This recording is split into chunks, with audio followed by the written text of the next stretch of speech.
Uh, Okay, let me start with the Daily Graphic, and it's brought to you by Mahama launches NDC Youth Manifesto.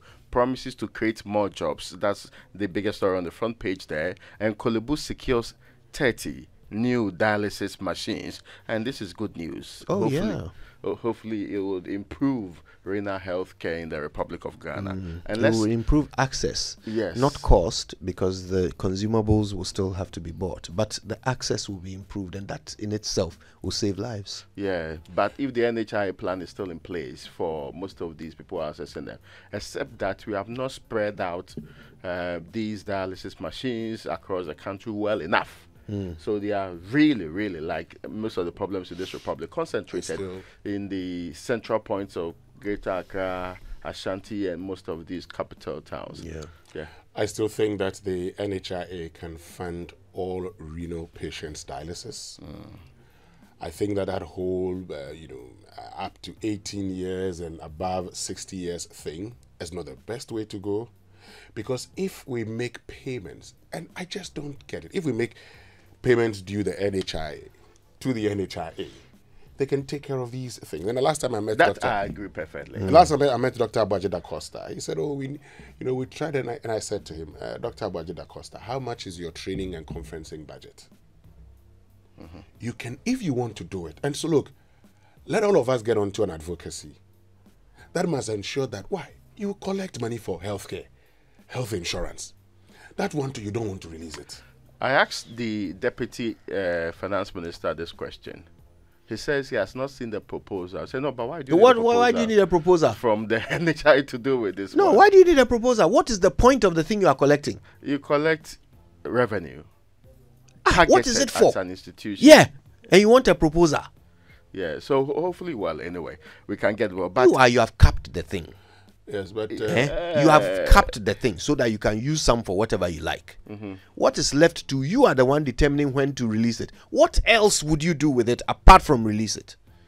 What else? and I think we've been very patient with central government on this matter. No. At least At this they should be able point, to explain to us. unjustifiable. I mean, not even explain to us. Health funding is always important. In the UK today, they are even discussing exploring other means of increasing funds for the sector.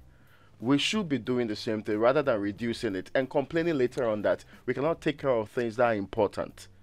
You get my point? I get you. But you see, this is the other problem, and that's why I agree with Professor Kofi Abuchi when he says the missing link in our democracy is Parliament.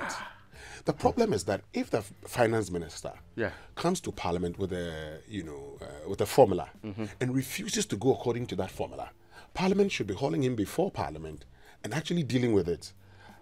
However, Parliament goes to sleep all the time. Then we will come back and say, "Oh, Mr. Speaker, the last time they allocated this, they didn't do it. So going forward, we must ensure." What is going forward? Imagine. The right things must be done. So again, and you see, appropriations is a bill. Yes. Is a law you pass. Exactly. Asking somebody to act in a particular direction. The person goes according to, or not according to the law. If they had not come back to you for some changes to be made, it is sensible that you push them. But even on the Parliament part, I know some of them that had raised it. I remember Bodo and Co. used to fight this district assemblies one. They went to the Supreme Court. He still insists that the finance ministry has not been complying with it, even after a Supreme Court ruling, which will be the highest level of disrespect to everybody in this republic, because that's the highest court in the republic. It doesn't make sense that you are being directed by Parliament to behave in a certain manner. You say, no, we'll do what we like. Then you are dragged to court. The Supreme Court says, comply with this formula. It doesn't make sense that you are capping even this part. And yet, we do not want to comply with it. You then ask yourself, it is kind of, what do we use it for anyway? What again? Yes. Well, what have we decided is more important? The other things are basic to our needs.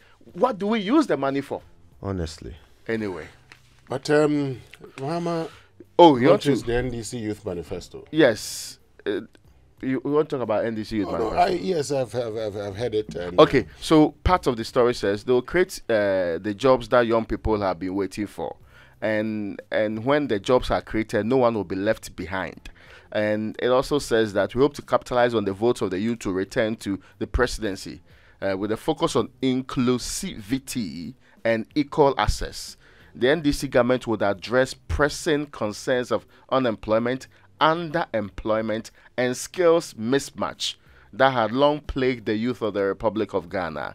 He said the NDC government would set the foundation for the youth to continue, for the country to thrive, emphasizing the importance of youth empowerment, participation in the country's development. As we celebrate young people's contribution to leveraging digital tools for positive change, I am proud to affirm that we will upskill digital skills and training for Ghanaian youth. The part which has become a bit interesting, of course, promises will be made, is the if I heard it right, the free academic facility user fee payment for first year students. Right, that's what the policy really says, right? Yeah, so we're talking about how much. So the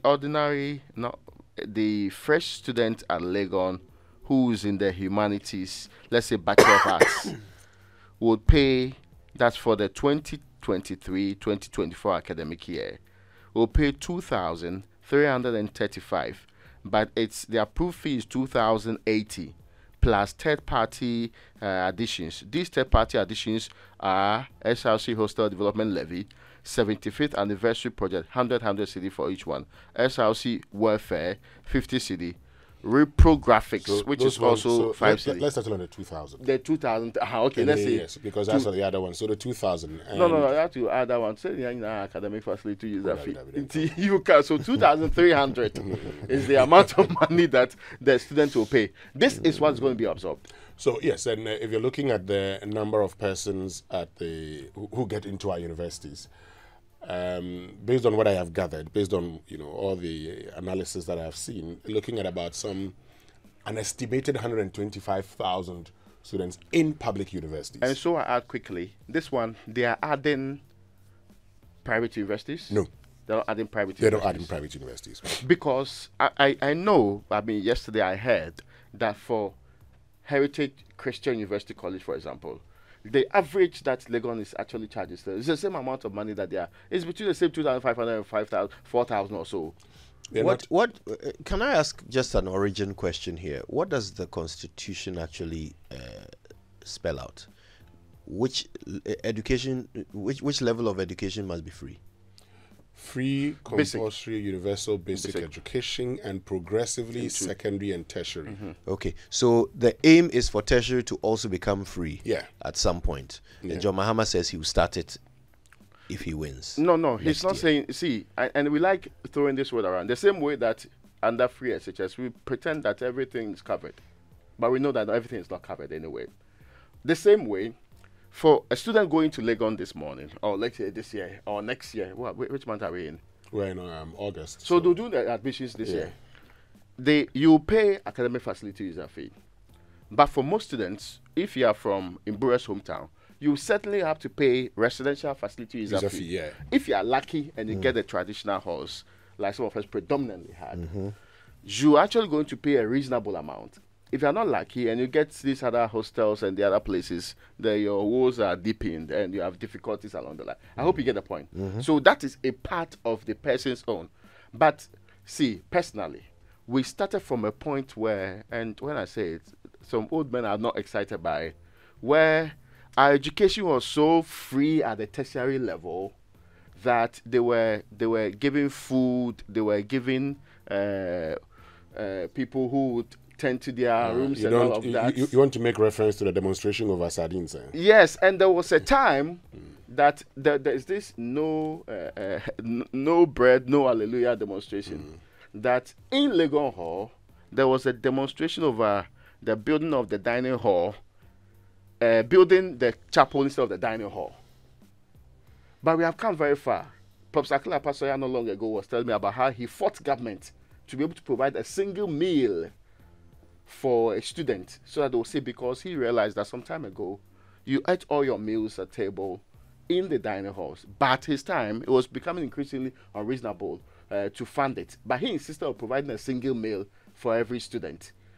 If this is our agenda, and I am also worried about why sometimes we like to to push more trouble onto ourselves. Why? Winston, what is wrong with telling Legon that you have a student financial aid office that determines those who need financial aid? That actually helps students out. Sometimes they don't need you to pay their fees. Sometimes they need more time to pay. That financial aid office can even have a plan of payment with you. What prevents us from going according to that? Why do we like this? We just wake up and say, oh, free SHS, then everybody is excited. And the minority and the opposition for the past 8 years have been criticizing this government for not targeting free SHS, for not setting it up in such a way that it is only the poor who benefit. They keep quoting Ken Ofori-Atta's own words when he said that his children, don't need free SHS. So why have we not learned anything from that in the bid to implement something for the next level? What you could see were the learnings in here, some of the learnings in here. In the past we had made the point. Tuition is free. Tuition is free. So we had made the point in those days that you don't go into a free SHS where boarding is discriminatory, for instance. And so some people get boarding, others do not. This one, you have academic facility user fee. It means that when it comes to residential facility user fee, you'd have to pay. But this is the other point for me. Just as we said when it comes to free SHS, I think that there are people who may need this more.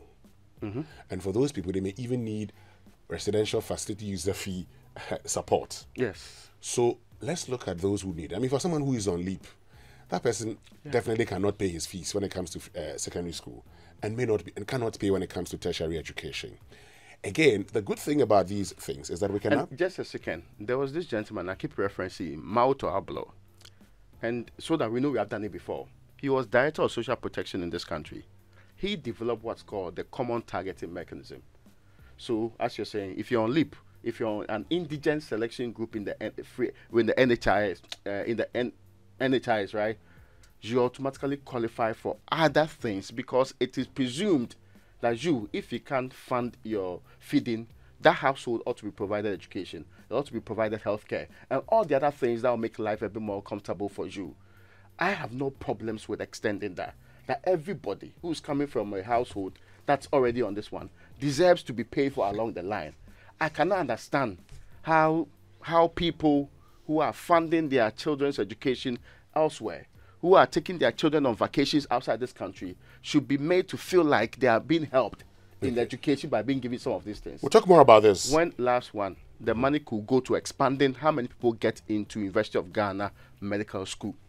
We'll talk about this later on because, yes, we need to look at the means testing. But, of course, the expected, budget is about 200 million a year. Not so much. So. No. Okay, you lift 200 million and drop it into University of Ghana Medical School.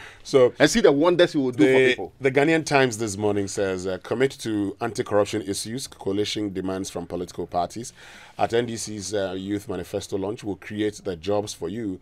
Mahama assures the youth. He's also been talking about scrapping the e-levy and the betting tax. As for the one he said in Pidgin English. No, I agree that the e-levy must be scrapped. I disagree that the betting levy be scrapped. Thank you. I actually agree with both, though. But anyway, maybe we can have time to. Yeah, we'll discuss that. But says Roads Minister orders KMA to stop construction of buildings in waterways. And Neo Dainto family appeals to Lands Commission for fairness in land demarcation exercise. And back page, Mape Health Center gets 18.7 million equipment, and GHS 7 others sign MOU to promote healthy life interventions nationwide.